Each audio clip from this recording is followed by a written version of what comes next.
ಗೌರೀಶ ಮಹೇಶನನ್ನು ಕರೆದುಕೊಂಡು ಪೂಜೆ ಮಾಡು. ಹೊಲ ಹಸಿಯಾಗಿ ಭಾನು ಭೂಮಿ ತಂಪಾಗಿದೆ. ಬಿಳಿಜೋಳ ಕಡಲೆ ಕುಸುಮೆ ಹುಲಸಾಗಿ ಬೆಳೆದ ಧನಧಾನ್ಯಗಳು ನಮ್ಮ ಮನೆ ತುಂಬಿ ತುಳುಕಾಡಲಿ, ಅಲ್ಲವೇ ಗಂಗಾ? ಹೌದು ಬಳ್ಳಿ, ಪೂಜೆ ಮಾಡೋಣ. ಜೋಡೆತ್ತುಗಳೇ ನಮ್ಮ ಮಾಳಿಗೆ ಮುತ್ತು ರತ್ನಗಳು. ಇವುಗಳೇ ನಮ್ಮ ಅಂತ ಬಡವರ ಪಾಲಿಗೆ ದೇವರುಗಳು. ಈ ಭೂತಾಯಿ ಅನ್ನದಾತಳು. ಈ ಬಸವಣ್ಣನ ಕಾಲಿನಲ್ಲಿದೆ ಅನ್ನದ ಅಮೃತ ಅಗಳುಗಳು. ಗೌರೀಶ, ಶಂಕರ ನೀನು ಹೋಗಿ ಮೊದಲು ಕೂರಿಗೆ ಪೂಜೆ ಮಾಡು. ಮಹೇಶ, ಗೌರೀಶ ನೀವು ಎತ್ತುಗಳಿಗೆ ವಿಭೂತಿ ಕುಂಕುಮ ಹಚ್ಚಿ. ಆಗಲಿ ಅವ್ವ. 3 ಕೋಲುಗಳಿವೆ, ಕೂರಿಗೆಗೆ 3 ತಾಳುಗಳಿವೆ, ಬ್ರಹ್ಮ ವಿಷ್ಣು ಮಹೇಶ್ವರ. ಆ ಕೂರಿಗೆಯನ್ನು ನಮಿಸೋಣ, ಈ ಭೂತಾಯಿಯನ್ನು ಸ್ಮರಿಸೋಣ. ತುತ್ತು ಅನ್ನಕ್ಕಾಗಿ ಆ ತಾಯಿ ಶಾಂಭವಿಯಲ್ಲಿ ಸ್ಮರಿಸಿ ಅನ್ನವನ್ನು ಬೇಡೋಣ. ತಾಯಿ, ಅಣ್ಣ, ಎತ್ತುಗಳನ್ನು ಪೂಜಿಸಿ. ಆಗಲಿ ಶಂಕರ.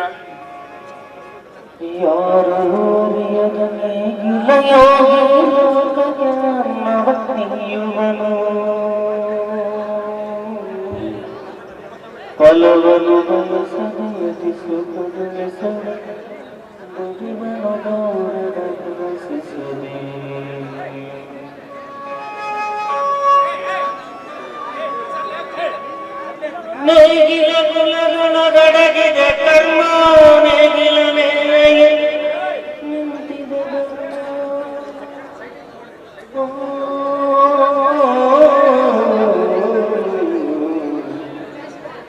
ನೇಗಿಲ ಮೇಲೆ ನಿಂತಿದೆ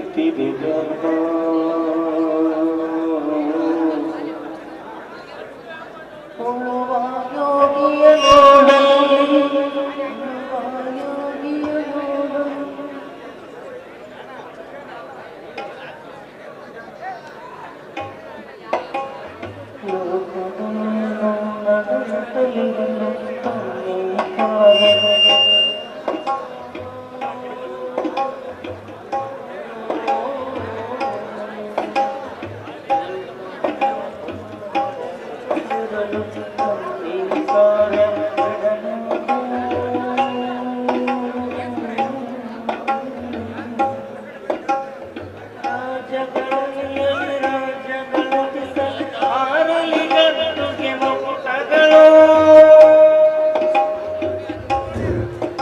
ಶಂಕರ, ಅನ್ನ ನೀಡಲು ರೈತನಿಗೆ ಈ ಕೂರಿಗೆ ಆಧಾರ.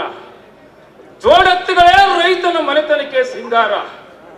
10 ಆಳಿಗಿಂತ ಬೀಜ ಬಿತ್ತುವ ನಮ್ಮಪ್ಪನೇ ಜಾಣಾದಗಾರ. ನಮ್ಮಪ್ಪನ ಕೈಯಲ್ಲಿದೆ ಅನ್ನದ ಬಂಗಾರ. ಮಹೇಶ, ನೋಡು ಎಷ್ಟು ಸುಂದರವಾಗಿ ಕಾಣುತ್ತಿದೆ ಆ ಭೂಮಿ ತಾಯಿಯ ಹಚ್ಚ ಹಸಿರಿನ ಅವತಾರ. ತಂದೆ ತಾಯಿಯರೇ ಮಕ್ಕಳಿಗೆ ದೇವರ ಅವತಾರ.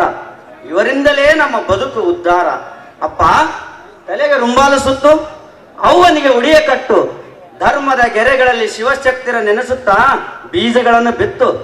ಆಗ ನೋಡು ನಮ್ಮ ಮನೆ ತುಂಬಾ ಧಾನ್ಯಗಳ ಸಂಪತ್ತು. ರೈತನಿಗೆ ಭೂಮಿಯೇ ಆಧಾರ. ಮಣ್ಣೇ ನಮ್ಮ ಪಾಲಿನ ಬಂಗಾರ. ಇದರೊಳಗಿದೆ ಸಂಪತ್ತಿನ ಆಗರ.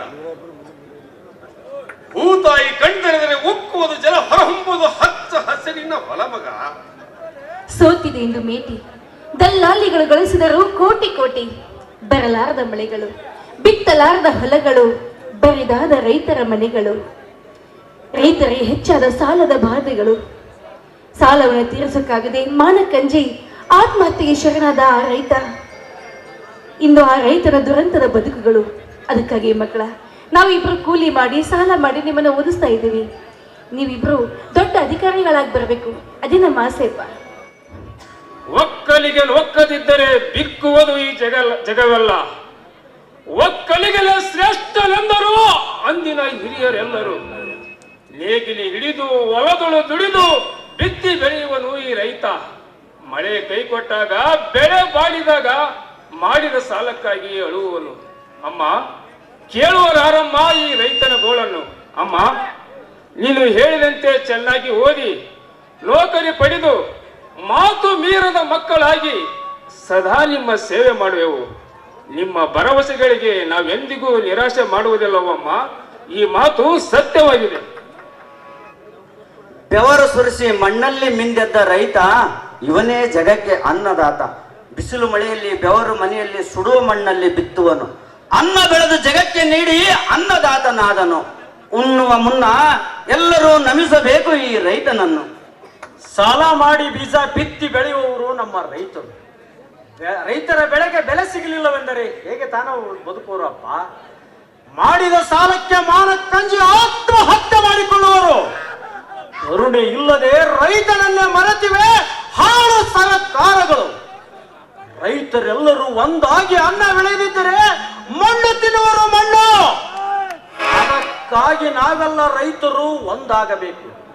ರೈತರು ಬೆಳೆದ ಬೆಲೆಗೆ ಬೆಲೆ ಕೇಳಲು ಬೀದಿಗೆ ತಂದಿದ್ದಾರೆ ದುಷ್ಟ ವರ್ಗದವರು.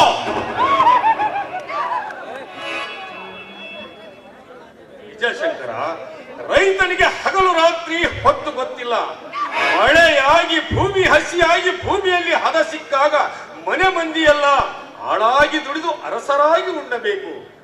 3 ತಾಳಿನ ಕೂರಿಗೆಯ ಹೂಡಿ ಭೂತಾಯಿಗೆ ಪೂಜೆ ಮಾಡಿ ಬಿತ್ತಿ ಬೆಳೆಯಬೇಕು ಹಾಡಿ ಹಾಡಿ.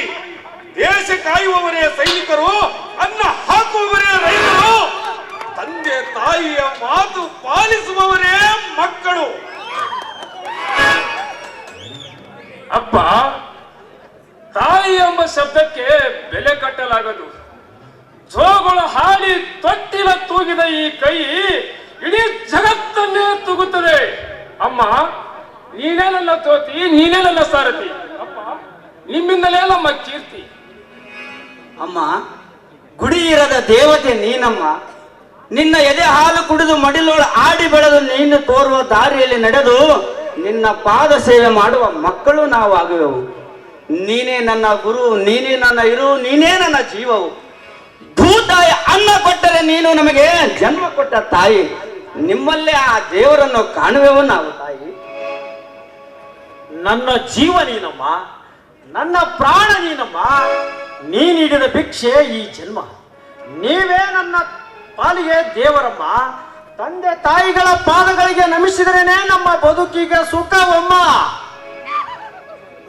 ಮಕ್ಕಳು ಎಂದಿಗೂ ಮರೆಯಬಾರದು ಹೆತ್ತವರ ಋಣವನ್ನ.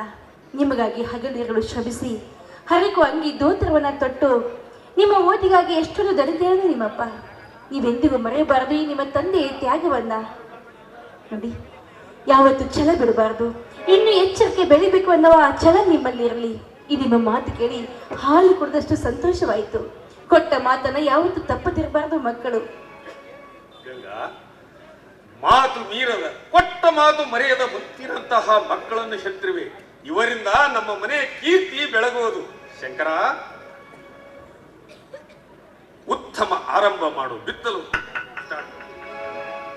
ಆಯ್ತು ಅಪ್ಪ.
ಹೊಲ ಹಂಚುವಾಗ ಕಾಕ ನಿನ್ನಿಂದ ನಮ್ಮಪ್ಪಗ ಅನ್ಯಾಯ ಆಗೈತಿ. ಚಲೋ ಬೆಳೆಯೋ ಹೊಲ ನೀ ತಗೊಂಡು ಬೆಳಿಲಾರ ಬರಡು ಭೂಮಿ ನಮಗ್ ಕೊಟ್ಟಿದೆ. ಬಿತ್ತಿದ್ರ ಹುಟ್ಟೋದಿಲ್ಲ, ಹುಟ್ಟಿದ್ರ ಕಾಳು ಮೂಡೋದಿಲ್ಲ. ಈ ನನ್ನ ಒಟ್ಟಿಗೆ ಅನ್ನ ಇಲ್ಲ, ಅದಕ್ಕಾರ ಕತ್ತು ಮಾಡಿ ನ್ಯಾಯ ಕೇಳಕ್ ಬಂದೀನಿ. ಮತ್ತ ಹೊಲ ಹಂಚ್ಬೇಕು ನೀನು. ಭೀಮೇಶಿ, ನಮಗೂ ನಿಮಗೂ ಹಂಚಿದವರು ಈ ಊರಿನ ಹಿರಿಯರು. ಅವರ ದೃಷ್ಟಿಯಲ್ಲಿ ಎಲ್ಲರೂ ಸರಿ ಸಮಾನರು. ನಿಮ್ ಕಾಕ ಸ್ವಲ್ಪ ಶಾಣೆ ಅದರ ಅಂತ ತಿಳಿದು ನಮ್ಗ ಸ್ವಲ್ಪ ಹೊಲ ಹಂಚಿ ನಿಮ್ಗ ಎಡ ಐತಿ ಅಂತ ಬಹಳ ಹೊಲ ಹಂಚಿದ್ರು. ಅದ್ರಾಗ ಚಲೋ ಬಿದ್ದ ಹೊಲನ ಸಾಲದಾಗ ಆ ಸಾಹುಕಾರಿಗೆ ಮಾಡ್ಕೊಂಡ್ರು. ಹಿಂಗಾಗಿ ಸಾಧಾರಣ ಬೆಳೆ ಹೊಲ ನಿಮ್ಗೆ ಉಳಿತು. ಇದ್ರಾಗ ನಿಮ್ ಕಾಕನ್ ತಪ್ಪು ಮೋಸ ಏನೈತಿ ನೀನೇ ಹೇಳಪ್ಪ. ಅಣ್ಣ ಹುಡುಕ್ಬೇಡ ಅಣ್ಣ. ಆಸ್ತಿಗಾಗಿ ಕೌರವರು ಪಾಂಡವರು ಹಾಳಾಗಿ ಹೋದರು. ಶ್ರೀರಾಮಚಂದ್ರ ಸೀತಾದೇವಿ 14 ವರ್ಷ ವನವಾಸಕ್ಕೆ ಹೋದರು. ಊರಾಗಿರೋ ಕೆಲವು ಶಕುನಿಗಳು ಅಣ್ಣ ತಮ್ಮಂದಿರಲ್ಲಿ ಜಗಳ ಹಚ್ಚಿದ್ದರಿಂದ ಕೊಲೆಗಳಾಗಿ ಬಡಿದಾಡಿ ಎಷ್ಟೋ ಜನ ಜೈಲು ಪಾಲಾಗಿ ಹೋದರು. ಅದಕ್ಕಾಗಿ ನಾವು ಹಾಗಾಗಲೆಂತ ನಮಗಾಗದ ದುಷ್ಟರು ನಿನ್ನಲ್ಲಿ ಅನುಮಾನದ ವಿಷ ಬೀಜವನ್ನು ಬಿಟ್ಟಿದ್ದಾರಣ್ಣ. ಏನು, ನಾನು ನನ್ನ ಒಡ ಹುಟ್ಟಿದ ಅಣ್ಣನಿಗೆ ಮೋಸ ಮಾಡಿದ್ದೇನೆ? ಈ ಹೊಲ ಭಾಗವಾಗಿರೋದು, ಹಂಚಿಕೆ ಆಗಿರೋದು ನಿನಗೆ ಸರಿ ಕಾಣದಿದ್ದರೆ 4 ಜನ ಹಿರಿಯರನ್ನು ಕೇಳು. ಬೇಕಾದರೆ ಈ ಹೊಲವನ್ನು ನೀನೇ ಬಿತ್ತಿಕೋ ಭೀಮೇಶ. ಆದರೆ ಜಗಳ ಮಾಡಬೇಡ. ನೀನು ನನ್ನ ಅಣ್ಣನ ಮಗ, ನನಗೂ ಮಗ ಇದ್ದಂಗು. ಹೌದಪ್ಪ, ನಿಮ್ ಕಾಕ ಸ್ವಲ್ಪ ಓದ್ಕೊಂಡನ, ಶಾಣೆ ಅದನಂತ ತಿಳಿದು ನಮ್ಗ ಕಡಿಮೆ ಹೊಲ ಕೊಟ್ರು. ನಾವಿಬ್ರು ಕಷ್ಟಪಟ್ಟು ದುಡ್ದು ಅವರಿಬ್ರನ್ನ ಓದಿಸಿವಪ್ಪ. ಇದೆಲ್ಲ ಕತೆ ಹೇಳಬೇಡ ನನ್ನ ಮುಂದೆ. ನಾಡುವ ಮಾತು ಒಂದೇ. ಭೀಮಣ್ಣ, ನಿನಗೆ ಕೈ ಮುಗಿದು ಹೇಳುತ್ತೇನೆ, ಈ ಹೊಲವನ್ನು ನೀನೇ ತೆಗೆದುಕೋ. ಅಪ್ಪ ಅಮ್ಮ ನಮಗೆ ವಿದ್ಯೆಯನ್ನು ಕಲಿಸಿದ್ದಾರೆ, ಎಲ್ಲಾದರೂ ದುಡಿದು ಬದುಕುತ್ತೇವೆ. ಆದರೆ ಜಗಳವಾಡಬೇಡವಣ್ಣ. ಜಗಳದಲ್ಲಿ ಬಡಿದಾಡಿ ಸತ್ತು ಜೇಲು ಪಾಲಾದರೆ ಯಾರಿಗೆ ಸುಖವಿದೆ? ಈ ಹೊಲವನ್ನು ನೀನೇ ತೆಗೆದುಕೋ, ನನಗೆ ಬೇಕಾಗಿಲ್ಲ ಈ ಭೂಮಿ ತಾಯಿ. ನಮಗೆಲ್ಲರಿಗೂ ಹಿರಿಯಣ್ಣ ನೀನಣ್ಣ. ಒಂದೇ ಬಳ್ಳಿಯ ಹೂಗಳಾಗಿ ನಗು ನಗುತ್ತಾ ಬಾಳೋಣ. ಅನುಮಾನದ ವಿಷ ಬೀಜ ಹುಟ್ಟದಿರಲಣ್ಣ ನಿನ್ನ ಮನದಲ್ಲಿ. ಬಾ ಅಣ್ಣ, ನೀನೇ ನಮಗೆ ಹಿರಿಯಣ್ಣ. ಭೀಮೇಶ, ಮಕ್ಕಳ ಮಾತನ್ನು ಕೇಳು. ಎಲ್ಲರೂ ಸೇರಿ ಬಿತ್ತೋಣ. ಬೆಳೆ ಬಂದ ಮೇಲೆ ನೀನೇ ತಗೋ. ನೋಡು, ಮಣ್ಣಿಗಾಗಿ ಬಡಿದಾಡಿ ಮಣ್ಣು ಸೇರಬಾರದು. ನಾವೆಲ್ಲರೂ ಎದ್ದು ತೋರಿಸಬೇಕು ಈ ಜೀವನವನ್ನು. ಬರಿಗೈಯಿಂದ ಬಂದು ಬರಿಗೆಯಲ್ಲೇ ಹೋಗುವ ನಾವೆಲ್ಲ ವ್ಯಕ್ತ ದುರಾಸೆಯ ಬದುಕು ಯಾಕೆ ಬೇಕು ಭೀಮಣ್ಣ? ಅಣ್ಣ ತಮ್ಮಂದ್ರೆ ಮೋಸ ಮಾಡಿದ್ರೆ ಯಾರು ಕೂಡ ಉದ್ಧಾರ ಆಗಂಗಿಲ್ಲೋ. ಯಾರು ಸುಖವಾಗಿ ಬಾಳೋದಕ್ಕೆ ಸಾಧ್ಯನೇ ಇಲ್ಲ. ನೋಡು, ಒಳ್ಳೆ ಸಮಯಕ್ಕೆ ಬಂದಿದಿ. ರೊಟ್ಟಿ 2 ತರ ಪಲ್ಯ ಬಾಣ ತಂದಿದಿ. ತಾಯಿ ತಂದೆ ಅಣ್ಣ ತಮ್ಮ ಎಲ್ಲರೂ ಕುಂತು ಉಣ್ಣೋ ಭಾಗ್ಯನ ಆ ದೇವ್ರ ನಮ್ಗೆ ಹಿಂದೆ ಕರುಣಿಸನ. ಮತ್ತೆ ಯಾವಾಗಾರ ಇಂಥ ಭಾಗ್ಯ ಸಿಕ್ತಿತ್ತೋ ಇಲ್ಲೋ. ಬಾಪ ಉಂಡಾಗ ನೋಡಿ ನಿನ್ನ ತಾಯಿ ಕೈ ತುತ್ತನ್ನ. ಒಕ್ಕಲ್ಗ ಒತ್ತದ್ರಾಗ 4 ಸಾಲ್ ಬಿತ್ತೋದ್ರಾಗ ಆ ಭೂತಾಯಿ ಅನ್ನ ಕೊಡೋದಿಲ್ಲೋ. ಆ ಭೂತಾಯಿ ನಾನು ನಂಬಿ ನಡಿಬೇಕಪ್ಪ, ನಂಬಿ ನಡಿಬೇಕು. ಇವತ್ತು ನಿನ್ನ ಮಾತು ಕೇಳಿ ನನಗೆ ನನ್ನ ಅವ್ವ ನೆನಪಾದಳು. ನನ್ನಿಂದ ತಪ್ಪಾಯ್ತು ಕಾಕ. ಅವ್ವ, ನೀನು ನನಗೆ ನನ್ನ ಅವ್ವನೇ. ಕ್ಷಮಿಸಿ ಬಿಡು. ದುಡುಕಿ ಮಾತಾಡಿದ ಮಗನನ್ನು ಎಲ್ಲರೂ ಕೂಡ ಬಿತ್ತೋಣ. ಎಲ್ಲರೂ ಕೂಡಿ ಬಿತ್ತಿ ಆಮೇಲೆ ನಗು ನಗುತ್ತಾ ಬಾಳೋಣ. ಬಾ ಕಾಕ, ನಾನು ಬಿತ್ತುತ್ತೀನಿ. ತಮ್ಮಂದಿರೇ, ನನ್ನ ಜೊತೆ ನೀವು ಆಡಾಡ್ರಿ. ಬಾಚಿಕಮ್ಮ. ಅಣ್ಣ, ಬುದ್ಧಿದ್ದವನು ಬದುಕು ಗೆಲ್ಲುತ್ತಾನೆ, ತಾಳ್ಮೆ ಇದ್ದವನು ಜಗತ್ತನ್ನೇ ಗೆಲ್ಲುತ್ತಾನೆ. ಅಣ್ಣ, ದುರಾಶೆ ಮನುಷ್ಯನನ್ನು ಗುಲಾಮನನ್ನಾಗಿ ಮಾಡಿ ಹಾಳು ಮಾಡುತ್ತದೆ. ಅದೇ ತಾಳ್ಮೆ ಈ ಜಗತ್ತಿಗೆ ಸರ್ವರಾಜನನ್ನಾಗಿ ಮಾಡುತ್ತದೆ. ಅಪ್ಪ, ಇದೇ ಸಂದರ್ಭದಲ್ಲಿ ಹಾಡಿ ಕುಣಿಯೋಣ, ಕುಣಿದು ಕುಪ್ಪಳಿಸೋಣ. ಹಾಗೆ ಆಗಲಿ ಭೀಮೇಶ, ಹಾಡೋಣ.